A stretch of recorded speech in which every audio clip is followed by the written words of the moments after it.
जाते हैं कि देखिए ये जो आत्मा है ये अमर है। नैनम छिंदंती शस्त्राणी नैनम दहति पावक न चैनम कलेद्यंति आपो न सोसति मारुतः। इसे वायु द्वारा सुखाया नहीं जा सकता, पानी द्वारा भिगोया नहीं जा सकता, किसी अस्त्र शस्त्र द्वारा काटा नहीं जा सकता, अग्नि द्वारा जलाया नहीं जा सकता। ये अमर है, न हन्यते हन्य माने शरीर है। शरीर के मारे जाने पर भी ये मारा नहीं जाता। तो तुम किसके लिए चिंता कर रहे हो? जिसके लिए तुम रो रहे हो वास्तव में वह तो मरा ही नहीं है। वांसांसी चिन्नानी यथा विहाय नवानि गृहाति नरो प्राणी। जैसे मनुष्य पुराने फटे पुराने व्यर्थ के कपड़ों को त्याग कर नए कपड़े पहन लेता है, उसी प्रकार आत्मा जो है पुराने तथा व्यर्थ के शरीर को त्याग कर नया भौतिक शरीर धारण कर लेता है। तो इसमें दुख करने का प्रश्न क्या है? जो इस संसार में आया है वो तो मरेगा ही। नत्वे वहां जातु नासम न तुमने में जनाधिपा। ऐसा कभी नहीं हुआ कि मैं न रहा हूं तुम न रहे हो। भगवान गीता के दूसरे अध्याय में बता रहे हैं जिसने जन्म लिया है उसकी मृत्यु निश्चित है, और जिसने जो मृत हो चुका है उसका पुनर्जन्म निश्चित है। पर फिर दुख करने का प्रश्न क्या है? शोक करने का प्रश्न क्या है? तो यमराज एक उदाहरण देते हैं। वे एक पक्षी का एग्जाम्पल देते हैं, उदाहरण देते हैं, एक दृष्टांत पेश करते हैं उनके सामने। यमराज बताते हैं एक कुलिंग नाम का पक्षी था। यमराज बता रहे हैं उनके परिजनों को, देखिए एक कुलिंग नाम का पक्षी था, उसकी अपनी पत्नी थी, अपने बच्चे थे। वो कुलिंग नाम का पक्षी जो है अपनी पत्नी और बच्चों को घोंसले में छोड़कर उनके लिए दाने की खोज में जाता है। पक्षी जो बाहर चला जाता है, मादा पक्षी बच्चों की देखभाल करती है घोंसले के अंदर। फिर एक बहेलिया वहां पे आता है पेड़ के नीचे और वो जाल बिछा देता है। जाल बिछा देता है, बच्चे क्या करते, कुछ दाना डाल देता है जाल के अंदर। बच्चे क्या करते हैं, उस दाने को उठाने के लिए, दाने को चुंगने के लिए, बच्चे थोड़े शरारती होते हैं ना, मनुष्य के बच्चे हो चाहे किसी के भी बच्चे हो, किसी भी योनि में हो, थोड़े बड़े हो जाते तो शरारत करने लगते हैं। उन बच्चों ने क्या किया, पक्षी के बच्चों ने क्या किया, उस घोंसले से कूद गए और दाने को चुंगने के लिए उस जाल में जा फंसे, उस जाल में फंस गए और फंसने के बाद अपने को छुड़ाने का प्रयत्न करने लगे, लेकिन छुड़ा नहीं पाए वो। फिर उनकी माँ उनको देखती है कि मेरा बच्चा मेरे सामने फंस गया है, मैं इसको बचाऊंगी। माँ भी कूद जाती है और माँ भी फंस जाती है। माँ भी फंस जाती है, अपने बच्चों को बचाने के लिए जाती है और वो भी फंस जाती है।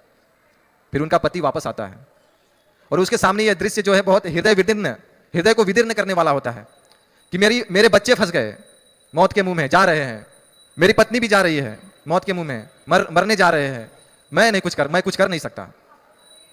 कर नहीं सकता। तो वो क्या करता है, विधाता को कोसता है, भगवान को कोसता है, कोसते जाता है, बहुत कोसता है भगवान को कि तुमने ऐसा क्यों बनाया, इस बहेलियों को क्यों बनाया, इस जाल को क्यों बनाया, तुमने ऐसा क्यों किया, मेरे सगे संबंधियों को क्यों लेके जा रहे हो, क्यों मार रहे हो, बहुत कोसता है भगवान को। फिर आखिर में क्या करता है, अपने पत्नी और अपने बच्चों को बचाने के लिए खुद भी कूद जाता है और क्या दशा होती है, वो भी फंस जाता है, जाल में फंस जाता है। फिर बहेलिया जो है सबको पकड़ता है और लेके चला जाता है।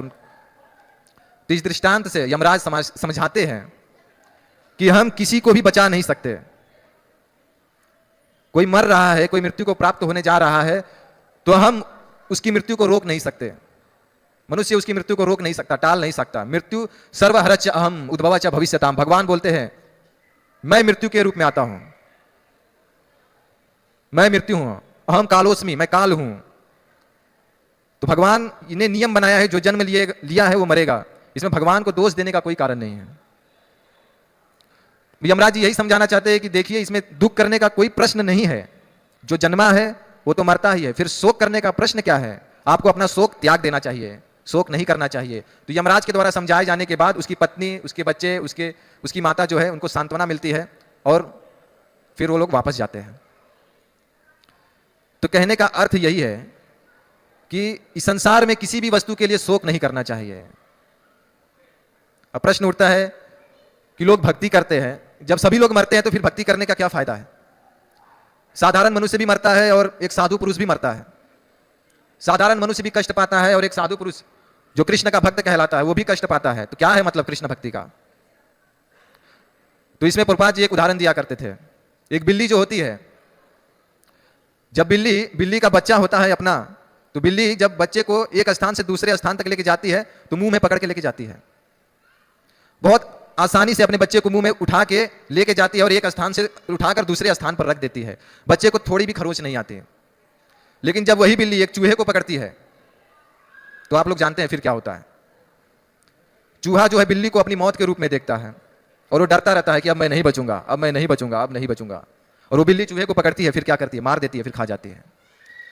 इसी तरह मरने के लिए तो साधु पुरुष भी अपना शरीर छोड़ता है, और जो साधारण मनुष्य जो भक्त नहीं है वो भी अपना शरीर छोड़ता है, लेकिन भगवान क्या करते हैं, अपने भक्त को प्रेम से उठा लेते हैं। लेकिन जो अभक्त है उसे बहुत कष्ट सहना पड़ता है। और भगवान जो अपने भक्त को उठाते हैं तो अपने धाम लेके चले जाते हैं, फिर वो इस कष्ट में, भौतिक संसार में, दुखालय में, शाश्वत में वापस नहीं आता। लेकिन जो अभक्त है, जो भगवान का भक्त नहीं है, वो जन्म मृत्यु चक्र में 84 लाख योनियों में फिर से भटकना पड़ता है। शास्त्रों में बताया गया है कि जब मनुष्य शरीर छोड़ता है तो ऐसा लगता है कि 10,000 बिच्छू एक साथ डंक मार रहे हों। बहुत मौज किया मैंने इस जीवन में, मेरे हाथों में दम, मेरे हाथों में ताकत थी, मेरे शरीर में ताकत थी, तो मैंने इसका बहुत दुरुपयोग किया। मौज मस्ती, मनुष्य बहुत इंजॉय बोलता है कि एक लाइफ में लिए इंजॉय कर लीजिए, आनंद उठा लीजिए। लेकिन जब बुढ़ापा आता है तो उसका कोई बस नहीं चलता। कहते हैं कि 10,000 बिच्छू एक साथ डंक मारते हैं, उस दर्द के कारण उसकी आंखें बाहर निकल जाती है, उसके गले में कफ पित्त वायु सब जम जाते हैं, सांस लेने में दिक्कत होती है, वो कुछ बोलना चाहता है बोल नहीं पाता। यमदूत आते हैं, आत्मा को खींच कर लेके जाते हैं, जबरदस्ती, शरीर छोड़ना नहीं चाहता फिर भी लेके जाते हैं।